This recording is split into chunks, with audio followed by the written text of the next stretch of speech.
یہ south Asia کا ایک مزاج ہے، تقریر کرنی ہے تو چیخ چیخ کر کرنی ہے، جوش ڈالنا ہے. آپ شہباز شریف کو دیکھتے ہیں نا، جب وہ شعر پڑھتے ہیں تو ان کا فیس اور لفظ جو ہے نا ایک دوسرے سے میچ نہیں کر رہے ہوتے ہیں، مگر وہ جنون پیدا کر کے اپنے اندر اپنا سارا بلڈ سرکولیشن جو ہے نا فیس پہ لا کر اور وہ نعرے لگاتے ہیں اور شعر پڑھتے ہیں. تو جو حسن نثار ہیں وہ بھی ایگزیکٹلی شہباز شریف امیتابھ بچن ہی ہے. ان کا جو وہ کہتے ہیں اس سے کوئی تعلق نہیں ہے. سب سے پہلے ذہن میں رکھیں، کوئی بڑا آج کی دنیا میں بڑا دانشور، بڑا ادیب، کوئی سینسٹیو آدمی وہ سیاست کی مخالفت نہیں کر سکتا. میں مخالفت کرتا ہوں ڈیموکریسی میں ان لوگوں کی جو اسے یوز کرنا چاہتے ہیں، مگر حسن نثار جیسے لوگ وہ ہیں جو ڈیموکریسی کے خلاف نفرت پھیلاتے ہیں اور سمجھتے ہیں کہ ڈیموکریسی غلط ہے، لوگ درست ہیں. جیسے کچھ لوگ ہیں نا کہ اسلام کو غلط قرار دیتے ہیں، اسلام کو پیش کرنے والوں کے بارے میں خاموشی اختیار کرتے ہیں.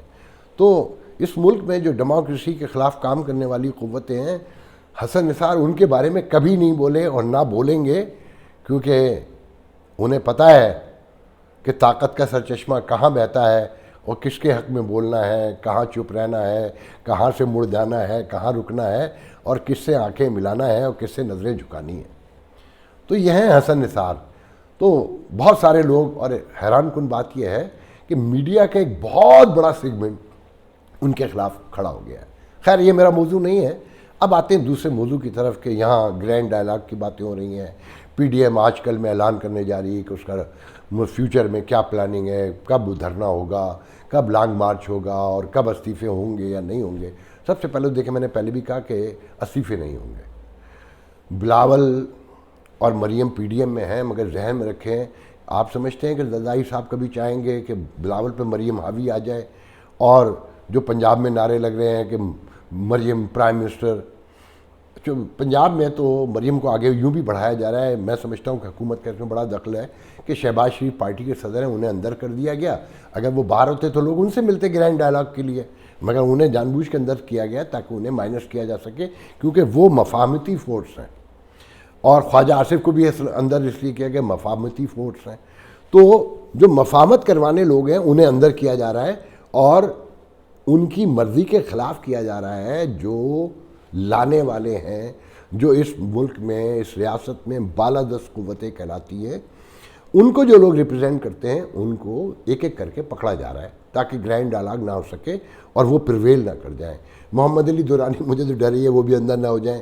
مشرف کے دور میں وزیر اطلاعات ہوا کرتے تو اس کے بعد غائب ہو گئے، کیونکہ اسٹیبلشمنٹ کے جو لائے ہوئے لوگ ہوتے ہیں وہ زیادہ سے تھوڑی چلتے ہیں جب تک اسٹیبلشمنٹ نہ چاہے. تو انہیں ایک چانس دیا گیا کہ حضور آپ بھی تھوڑی دیر سانس لے لیجئے، منظر پہ آ کے تصویریں بنوا لیجئے، ویڈیو بنوا لیجئے، میڈیا میں نظر آ جائیے، اور کوئی موقع لگے تو کہیں سے پیسے بھی بنا لیجئے. یہ یہاں کا مزاج ہے. تو وہ ریپرزینٹ کر رہے ہیں اس وقت ان قوتوں کو جو گرینڈ ڈائلاگ دوسری طرف سے بھی چاہتی ہیں، اور جو خاص صاحب کے تقریباً کہتے ہیں وہ جو صفحہ تھا وہ صفحہ پھٹتا نظر آتا ہے اور اختلافات واضح نظر آتے ہیں.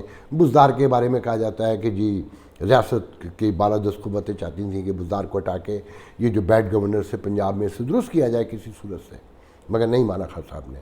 تو میں اس پہ ہمیشہ سے آپ لوگوں کو بتاتا رہا ہوں کہ خان صاحب نے تو ساری عمر خوشامدیں کروائی ہیں مڈل کلاس کے دولت مندوں سے، جو پاکستان میں جن کی کوئی حیثیت نہیں تھی، نوجوان تھے، پڑھ لکھ کے اعلیٰ تعلیم لینے کے لیے امریکہ گئے، یورپ گئے، پیسے بنائے، تو طاقت کا شوق پیدا ہوا، بڑے لوگوں کے ساتھ بیٹھنے کا شوق ہوا. تو خان صاحب نے ان سے پیسے بھی کمائے، چندہ بھی پکڑا، خدمتیں بھی کروائیں، ہاں میں ہاں بھی کروائی. تو خان صاحب کو تو پتہ ہی نہیں ہے کہ مصلحت کیا ہوتی ہے، کہاں لڑنا ہے، کہاں جھک جانا ہے.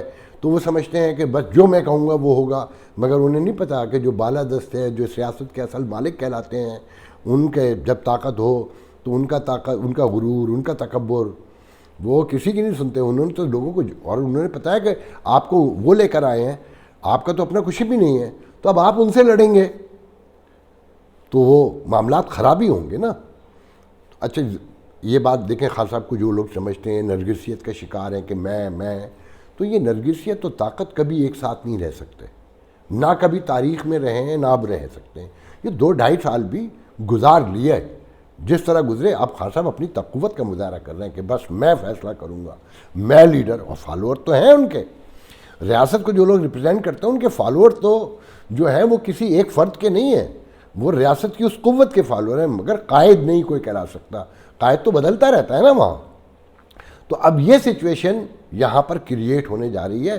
اچھا، اس میں یہاں جو دلچسپ ترین بات ہے کہ اب کچھ لوگ کہہ رہے ہیں کہ یہ لڑائی مکمل ہو تو ایک مڈل کلاس قیادت کو جو واقعی ڈیموکریٹک فورس ہو اور ڈیموکریٹک نارمز کے ساتھ یہاں لائی جائے، جو موروثی سیاست ہے، جو تاحیات صدر بنے ہوئے ہیں اور خاندان در خاندان کہ نواز شریف کے بعد شہباز و شہباز کے بعد مریم، حمزہ، ایک لائن لگی ہوئی ہے نا، ایسے ہی عمران خان بھی تاحیات، ان کے بچے تو شاید نہیں آئیں گے مگر تاحیات صدر وہ بھی ہیں، زرداری، بھٹو، بلاول، بے نظیر، یہ ایک پورا خاندان ہے نا، ایک کلچر بن گیا ہے کہ جیسے پنجاب میں 665 کے قریب تو مدار ہیں محکمہ اوقاف کے پاس، اور ویسے بھی ہیں، تو وہ عقیدتوں کی بنیاد پہ چل رہے ہیں، تو یہ بھی ایک کلٹ ہے، یہ بھی ایک مزارات ہی ہیں نا اصل میں۔ تو اب لوگوں کا احساس ہو گیا، دیکھیں یہاں اس معاشرے میں ڈسکشن تو شروع ہو گئی ہے کہ یہ پولیٹیکل سسٹم بھی فیک ہے، یہ اسٹیبلشمنٹ کے لائے ہوئے ہی لوگ تھے، لوٹ مار کا حصہ رہے، ایک دوسرے کے خلاف کام کرتے ہیں، آج میں لوٹ رہا ہوں، کل دوسرا لوٹے گا، جب وہ دوسرا لوٹے گا تو وہ میری چوری پکڑنے کی کوشش کرے گا، پھر تیسری مرتبہ میں آ جاؤں گا، پھر میں اس کی چوری پکڑوں گا، یہی لڑائی ہو رہی ہے نا 1985 کے بعد 88 سے لے کے اب تک اگر نوٹ کریں تو مکمل ایک ہی لڑائی ہے، اور وہ لڑائی بدلتی نہیں ہے، کردار تھوڑے سے بدل رہے ہیں۔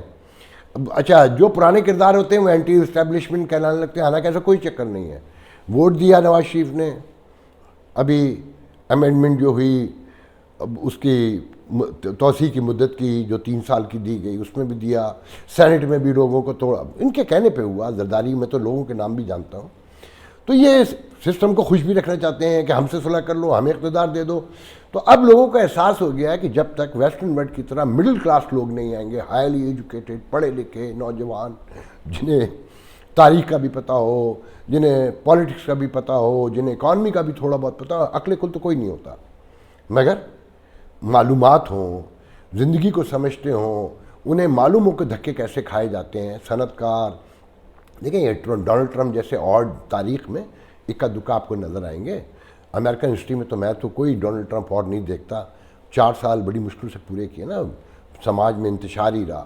تو آپ کے سماج کا، ہمارے سماج پہ بلکہ کہنا چاہیے، مسئلہ ہی ہے کہ موروثی سیاست ختم کرنی ہوگی، وہ مڈل کلاس سے ہی آئے گی، اور شرط یہ ہے، مجھے پتہ ہے وہ لوگ بھی کون ہیں، مگر میں یہاں ہی کہنا چاہوں گا کہ ان کی سچائی بھی جب پتہ چلے گی جب وہ منظر پر آئیں گے۔ یہاں ہوتا ہے کیا ہے، میں آئیڈیا لایا ہوں تو میں ہی سب کچھ ہوں، میں ہی پھر لیڈر ہوں، میں ہی قائد کہلاؤں گا اور میں ہی جارہ دار بننا چاہوں گا۔